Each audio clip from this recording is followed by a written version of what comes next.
Hi there, my name is Max Core. I'm a member of the Creative and Resilient Urban Environment Group. I'm here to talk today about robustness to fire following earthquake. This is a talk that I developed with my advisor, Dr. Maria Garlock, and a group from the University at Buffalo with Amir Suresh and Dr. Nagar Elhami Khorasani. Today I'm going to talk about robustness to fire following earthquake in the context of a Seattle case study. Robustness is one term that comprises resilience, the idea that a city or community can quickly respond and recover from a disaster or hazard. Robustness specifically talks about the ability for a system, specifically infrastructure or the community at large, to operate correctly in the period shortly following a disaster. So despite damage, how well does some sort of system respond to damage?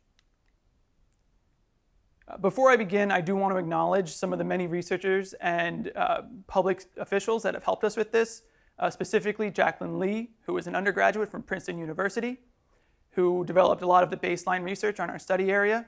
Our colleagues at the University of Washington, especially Dr. Marafi, who I've depended on for a lot of the nitty-gritty research help. Public officials, specifically Chief Scoggins and the team from Seattle Fire Department, Alex Chen and Rick Scott from Seattle Public Utilities, and John Su from Seattle Building Department, all of whom we've collaborated with to help develop this work. So what are our motivations for this project and what are the objectives? So first of all, we're motivated by the fact that Seattle has some very unique threats and vulnerabilities. So threats being sort of hazards, earthquake, fire, etc., and vulnerabilities are sort of the specific quirks of the Seattle infrastructure that make it vulnerable to these hazards. Something that we've realized as we've gone along is that there are very few places in the world that don't have some sort of unique threat or vulnerability. So while there are commonalities between different areas, the idea is to find the similarities and learn how to adapt to different locations. We want to understand the effects of cascading hazards. So this is the idea that one hazard will lead to another. For example, an earthquake might cause a tsunami. A hurricane may cause flooding. And we also want to understand interdependent systems. So the idea that if you lose power in your power network, it might be that your water network doesn't function because a pumping system isn't working. Or maybe your emergency services can't really work correctly if your communication system is down or if the transportation network isn't working. Finally, we want to try to identify vulnerable areas within our study area and provide mitigation and response strategies. So our study area. It's a tech hub in the Pacific Northwest, Seattle. It's located on a sedimentary basin. So sedimentary basins mean that essentially the bedrock has been filled in with sand and soft soil. So there's not a really firm ground for the buildings and city to stand on. There are two major fault locations. The first is crustal faults located directly underneath the main study area, right underneath Pioneer Square in Seattle. And the other earthquake source is a Cascadia subduction zone, which is about 50 miles off the coast. I do want to focus on the Cascadia subduction zone. That's this area that it's basically a plate, a geotechnical plate that is squeezed between the North American plate and the Pacific plate. And what's currently happening is the Pacific plate is pushing the Cascadia subduction zone further and further underneath the North American plate. And as that's happening, you get this pressure that builds up right on the North American plate. And what's eventually going to happen is that all the rocks that are interlocked and holding this together are going to release at some point. And this kind of release action is what's going to cause a major, likely 9.0 magnitude earthquake. That's going to result in significant ground motion, long periods, and likely a large tsunami as well. So there are definitely some unique threats to the Seattle area. There are also some unique vulnerabilities. So pictured in red is our specific study area, which basically encompasses most of the Seattle downtown. We see the historical Pioneer Square about here. We see the International District and kind of Chinatown here. This is a lot of the commercial district, which has kind of high rises, lots of shopping, lots of financial centers. This is Belltown, which is retail and restaurants, mid-rises. And this area is currently being developed by the online retailer Amazon. This is an area that currently isn't very built up, but it's slowly being built up with lots of high rises that are basically going into offices and residences for Amazon employees. As I mentioned, there are two different earthquake sources. There are faults that run just underneath this part of our study area, along with those faults that are long range 50 miles off the coast. Like I said, it's on a sedimentary basin, which I'll focus on more later. There's a risk of isolation from support. So you have Elliott Bay on one side, and you have the I-5 highway, which is combination elevated and sunken. And it's likely that a lot of the bridges that are old that cross that highway will probably fail in the event of a large earthquake, which means that there's a risk of no outside help being able to come into Seattle from, say, other fire departments or something like that. We also see significant elevation changes. So from the bay to this edge of our study area is about 120-foot difference in height. And that can matter for water pressure. It can matter for transportation, these sort of things. There is an interconnected underground, so about 30 blocks in this area of our study area are interconnected by an old underground area that used to be the first floor of Seattle, but now it's abandoned, full of debris, which interconnects all these blocks. So if, say, a fire happened underground, it would be very hard for firefighters to access that fire to fight it, and it would also make it very easy for that fire to spread underneath the ground. We also see lots of high-rises, like I mentioned, and a lot of unreinforced masonry. So basically brick or stone buildings that aren't graded to work with earthquakes. To demonstrate some of the reasons why the sedimentary basin that I mentioned is so effective, I want to show two simulations that a group at the University of Washington has been doing in collaboration with United States Geological Survey. And what I want to focus on is Seattle versus La Grande. And these are just two different simulations that have been run.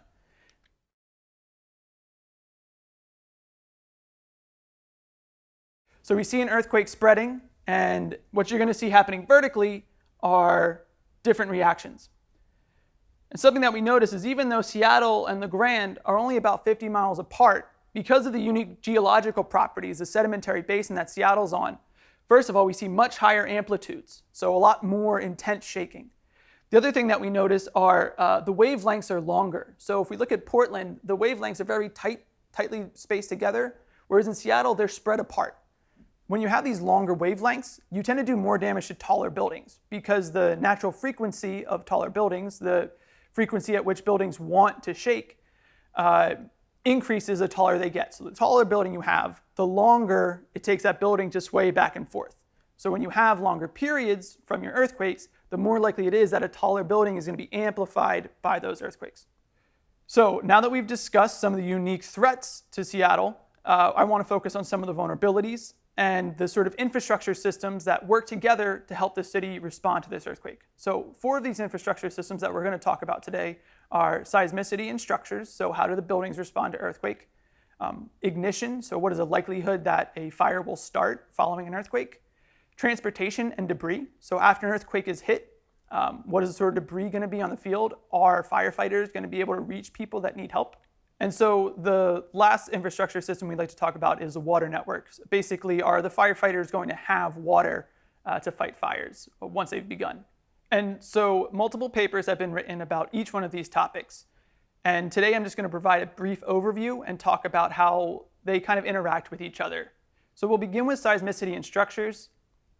This research was begun by Jacqueline Lee, an undergraduate at Princeton, who for her senior thesis started looking at the publicly available data for the buildings in our study area. She collected stuff like construction class. So is this building built out of metal or wood or concrete? She looked at topics like building height, how tall is the building, and kind of separated them into groups, low rise, mid rise, high rise. What I'm showing here are just some examples, but she did a wide variety of things, including the lateral system. So does this building resist earthquake by a braced frame or a moment frame, which are just different ways of dealing with lateral loads. So the researchers at University of Washington took these typical Seattle buildings and developed a suite, about 30 different computer models of buildings that are typical to Seattle. And they designed these using the United States Building Code and the Seattle Building Code. They hit them with the M9 CSZ Cascadia subduction zone earthquakes, which we saw some simulations of earlier, and they also hit them with the MCER ground motions. And these are the ground motions that the United States government requires in the code for buildings that have been designed in the United States to be able to survive. These ground motions have been used and they're scaled for specific areas for buildings to be able to survive a 1 in 2,500 year earthquake. So for the biggest earthquake that's likely to happen in 2,500 years, buildings have to be able to survive these with a 90% probability. So they took the M9 motions and the MCE motions and they hit the building archetypes that are typical to Seattle, and they got some interesting results. After simulating the damage, these are some of the results they have. So on the y-axis, we have the probability of collapse given a certain type of earthquake. And on the x-axis, we have the number of stories for the archetype. In the orange, we see that the buildings that were hit with the typical United States Code MCE earthquakes, 1 in 2,500 year chance, had a 10% chance of collapse, just like they're supposed to. They have a 90% chance of survival for one of these earthquakes. But if you hit them with the earthquakes that are typical to Seattle, that aren't just universal for the whole country, we see that even for only 500-year return, 1 in 500-year earthquake, they have something like a 35% chance of failure. That's a really big difference. And so essentially what we see here is that the buildings in Seattle, which are being designed for these type of earthquakes, are more likely to be hit by these earthquakes and have a much smaller chance of survival. So we can see looking at this that there's a greater vulnerability in Seattle, and that maybe we should consider how we apply earthquakes, because earthquakes aren't the same everywhere. There are different types of earthquakes depending on the geology. So we talked about seismicity and structures, and now we're going to talk about ignition. Researchers in our group have developed a new, more detailed ignition model than those that currently exist in the typical hazard studies for the United States government and other researchers. Specifically, whereas a lot of studies out there take sort of square footage into account, not as many ignition studies look at population density. Essentially, the more people there are in an area, the more likely it is that there's going to be a fire after an earthquake. And so by including this information, along with separating the total area that's in a location after an earthquake into not just total area, but also area that is in flammable locations or buildings that aren't flammable, like steel and concrete. And we further divided it into mobile homes, which have a very high likelihood of catching fire after an earthquake. We're able to develop, for a given census tract, which looked like this. So when we split our study area into a census tract, we have some idea of the population and the total area and the type of buildings that are in that area. And using the information that we have from these census tracts, we can develop the probability of a fire starting in that census tract after an earthquake based on the peak ground acceleration. Peak ground acceleration is one way of talking about how strong an earthquake is. We took this new model and we applied it to our study area. And what we see here are these numbers are just the names of census tracts. So this is census tract 81, census tract 82, etc. And the color that you see is the likelihood of a fire occurring given a certain peak ground acceleration, PGA. So 0.1 g means an acceleration that's about 10% the strength of gravity. And so when we have a PGA of 0.1 g, which is a relatively weak earthquake, very low probability of ignition. However, if we increase that PGA to a higher value, to 0.5 g, which is a pretty strong earthquake, we see that probability go up. We see that there's almost a 100% chance of census tract 81, which is a lot of those high rises, which has a lot of the kind of older buildings, really good chance of that catching on fire and increased ignition risks in these areas. The study that we did goes into much more detail, but for right now, this is an idea of how we're coming up with these sort of risk areas. So that's a little bit of an introduction into our ignition. Next, we'd like to talk about transportation and debris. Following an earthquake, it's likely that buildings will have debris, either from building collapse or from facades, which is the face of a building. It's going to be either glass or stone or something like that. The facades might fall off the buildings, in addition to the collapse models that we've talked about. And this will impede the ability for pedestrians, and in our case, fire trucks, to get from point A to point B, to get from the fire station to the fire or the collapsed building. And we want to see what the likelihood is that a firefighter will actually be able to reach their destination. As we looked into existing research, we saw that there's surprisingly little research done about facade damage. So the likelihood that a glass panel or a bit of stone will come off of a building during an earthquake. Likely because it would be very expensive and difficult to do large-scale testing. You can't just build a skyscraper to see how a glass panel will fall off. We did find some research out there about collapsed debris. And what we see here is just some of the figures from the existing papers by Robustness in 2010. And basically what these papers say is when a building collapses, there are a few different ways it could fall. It might fall in a more sort of like a ramp-like debris field. It might have a little plateau debris field, and it might have this debris field.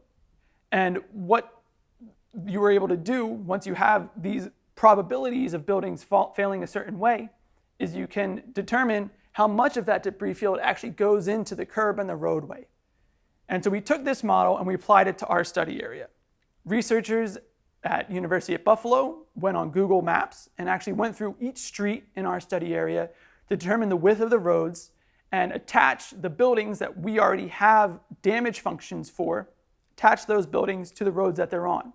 And by connecting these two, you're able to hit the buildings in your study area with an earthquake, determine the likelihood of collapse, and then determine the likelihood that the road next to that building is covered up by the debris from that building. So this is a pretty dense graph, but I'm going to try and show some areas where we see a lot of damage. In general, blue means fine. Blue means that there's a 100% chance that there's passability there, that a fire truck could get from point A to point B along that road. Whereas yellow, green, red, and even brown suggest worse chances of a fire truck actually being able to get through. Within this graph, especially in this International District, Pioneer Square, we see high debris fields. Again, this is that area that had a lot of the unreinforced older buildings and a lot of the high rises. We also see some more damage up here, but most of it's blue. So we expect higher passability up there. So in order to test a more realistic way of how these sort of debris fields would affect firefighters in the real world, we looked at some scouting routes. So scouting routes are essentially, after an earthquake, the fire department has already agreed on a set of routes that each fire station is going to take in the first 30 minutes after a disaster. The purpose of this is to look around the area, scout out buildings and areas that might need help, and then report back to the fire station. Within our study area, there are two fire stations, one located here and one located here. And we've highlighted the scouting routes that they have already planned out. We see for a PGA of 0.7 G, so this is a very strong earthquake. For the scouting route at FS5, we have two roads that have complete blockage and two roads with partial blockage. So the idea that these trucks will actually be able to get from point A to point B and complete their scouting route is not very good. And the same goes for the yellow route. 3 roads with complete blockage, 1 road with partial blockage. But overall, we see that 76% of the roads are unaffected. So whereas there's probably ways to get from point A to point B, the specific routes that are planned out might not be possible. So we have to look at alternate possibilities. So that's some of the work that we've done on transportation debris. And finally, I want to talk about the water network. At the risk of sounding obvious, firefighters can't fight fire without water availability. So in order to start simulating this and understanding how the water network in Seattle would work after an earthquake, we received from Seattle Public Utilities some part of their water network map. So in black, we see our study area. In red, we see a boundary area, which we're going to use to try and understand the general performance of the water network before we actually look at the details of our study area. And in blue, we see an area that's governed by liquefaction. So liquefaction is the idea that during an earthquake, the intense pressure can cause the sediment, cause the soil to basically act like quicksand. It means that it loses its shear capacity. So shear capacity is what prevents soil from kind of sliding off of itself like this. So when it liquefies, it loses shear capacity.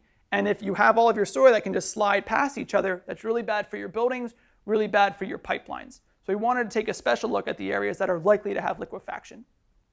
So we took all of the pipes that we had in the boundary area, the red area, and we computed the likelihood that they would have a break or whether they would have a leak following an earthquake. And using that information, we're able to get the overall strength of the network after an earthquake. So there's a lot going on here, but basically what we did was we took a range of moment magnitudes, which is earthquake intensity. This is when you hear Richter scale or MMI, that's the magnitude of the earthquake, and then epicenter distance. So where was the center of the earthquake? Where did the actual fault slip? And we compare these two to get a range of different possible operabilities, just general how well does it work in the water network. And I want to bring our attention to two spots on this graph. First of all, for a large epicenter distance, 50 kilometers, and high moment magnitude, 8.5 here, we see a general serviceability index, operability of about 40%. So for those far field M9 earthquakes, we see that there's going to be an operability of about 40%. Whereas for smaller earthquakes that are a lot closer, we see an operability of 0.8. And this corresponds to those sort of shallow earthquakes that run right underneath the study area. And so we basically took this information and used it as a boundary, an overall serviceability index, to look at the details of our specific study area. So what we see here is our study area with a hydraulic study run on it so that we can tell the amount of flow in each pipe and the amount of pressure at each node. And right now what we're seeing is a 100% serviceability ratio, the idea that the system is working as normal. We see that most of this is in purple or pink, which is a good color for us. And we see that the main flow is coming through here and coming through here, these sort of thicker areas with bigger flow. But what happens when we see some damage? If we see these shallow crustal quakes, we see a lot more yellow, a lot less pressure in a lot of our areas. The flow is still fine, but we start seeing red. And red essentially means that there's not enough water pressure for a firefighter to fight a fire if they need to. Essentially, the hydrants don't have enough pressure to get it out of the ground. We see it starting here for a couple reasons. One, like we said, there's just overall more damage to the network. And two, this is a very elevated portion of the network. So this is water level, and this is about 120, 130 feet off the ground. Since water generally wants to flow downhill, it means that upper areas are more likely to lose pressure faster. So after looking at those shallow quakes, we've now looked at the bigger quakes where we at 40% serviceability ratio. What we see here is a lot of red. It's unlikely that for these major earthquakes that are happening in the Cascadia subduction zone, we might not have any water pressure at all. We do see some yellow and orange. We might have enough pressure down here. But the problem is that we've run a separate study, which I'm not showing, that actually looks at how the pipes individually break along with this.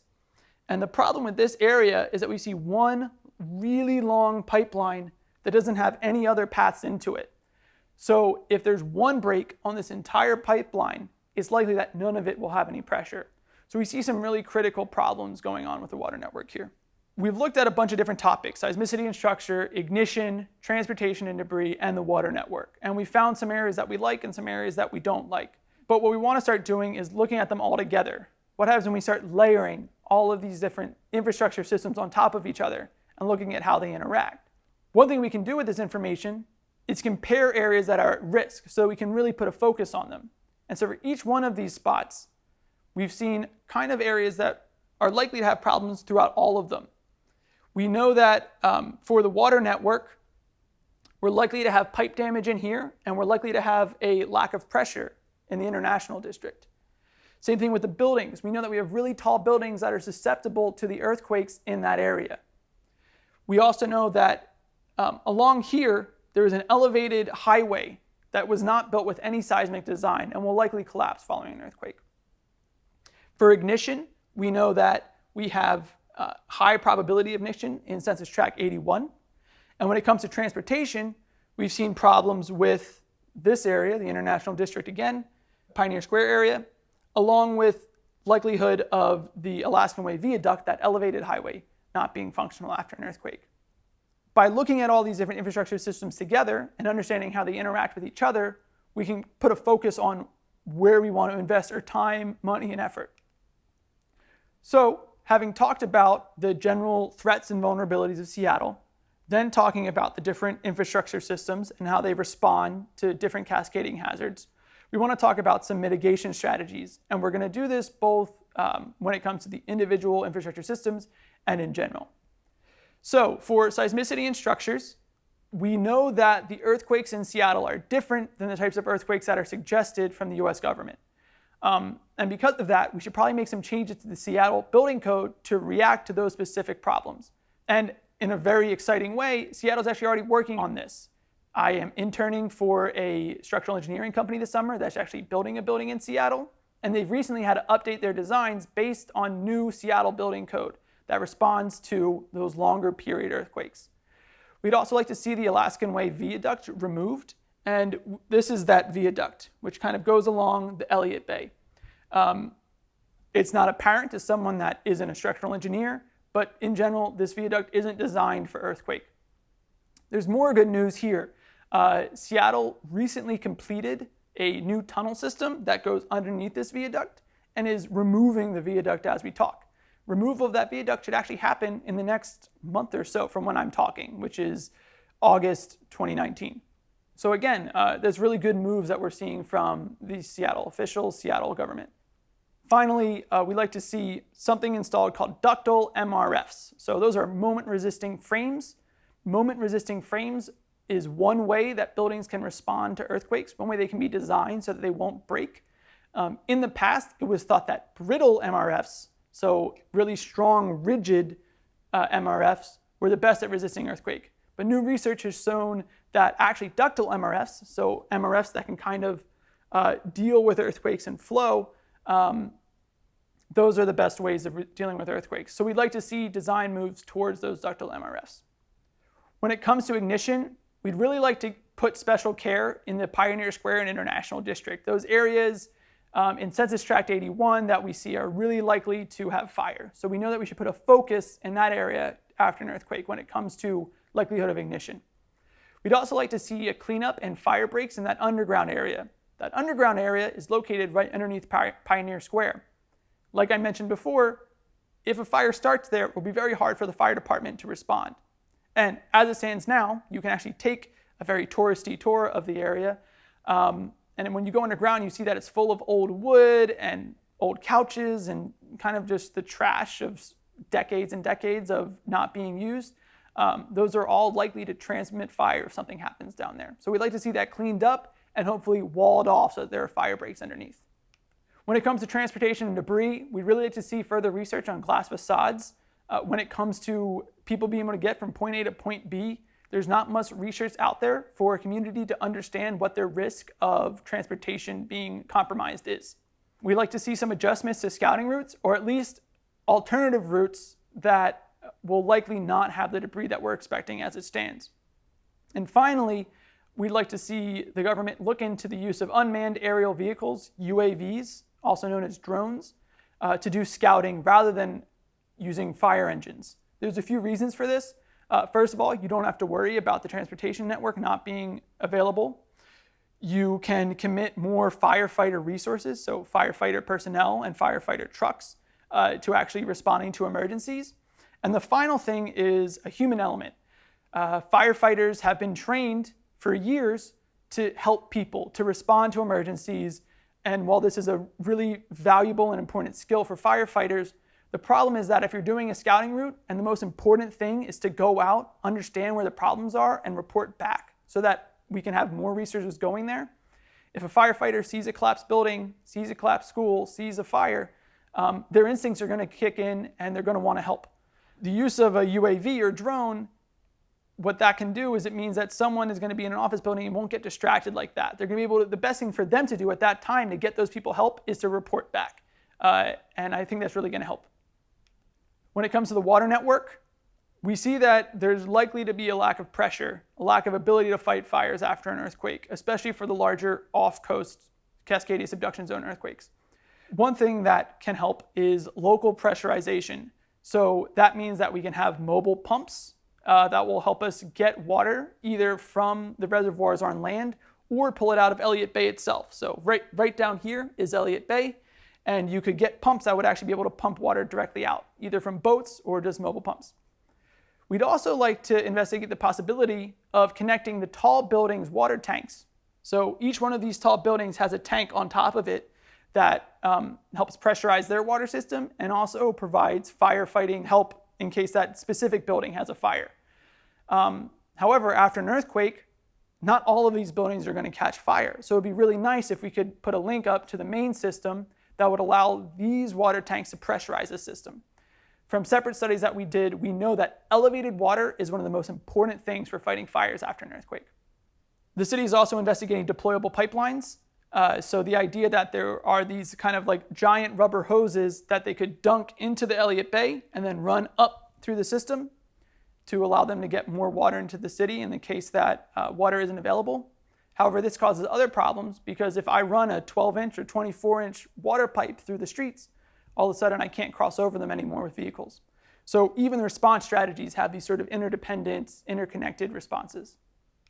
And in general, one of the most important things is the education of the populace. People knowing what to do in case of a disaster, and people knowing the risks of living in an area, being prepared to help others, and being prepared to raise their concerns to the city is really, really important. Education of the population is going to lead to more engagement from the city officials, lead to city officials doing more about the problem. We'd like to see short-term disaster planning on multiple scales. So we want to make sure that the city overall knows what to do, that individual departments know what to do, and that individual families and households know what to do as well in the case of a disaster. One of the really great things that we've seen with Seattle is that they've already started developing an emergency management office, including an emergency operations center. So in the case of a disaster, all the different utilities, the water network, the fire department, the police, all have one building, which is very resilient to earthquake, that's going to be used as a center command for everybody, which means that the communication between the departments can be very, very fast. Finally, we like to see long-term investment from private and public sources. So this is the idea that not only is the city investing with tax dollars, but also that individual developers, individual companies are doing their part to make sure that their buildings, their infrastructure is prepared for an earthquake. So in summary, we talked about some of the unique threats to Seattle, the 2 different earthquakes, the sedimentary basins, the elevation changes, and the range of building types in our study area. We talked about the cascading hazards, the idea that earthquakes can cause fires, and the interdependent systems that rely on each other to work. And finally, we identified those areas that are most vulnerable, and we provide mitigation and response strategies to each one of the infrastructure systems that we discussed. Thank you very much for watching.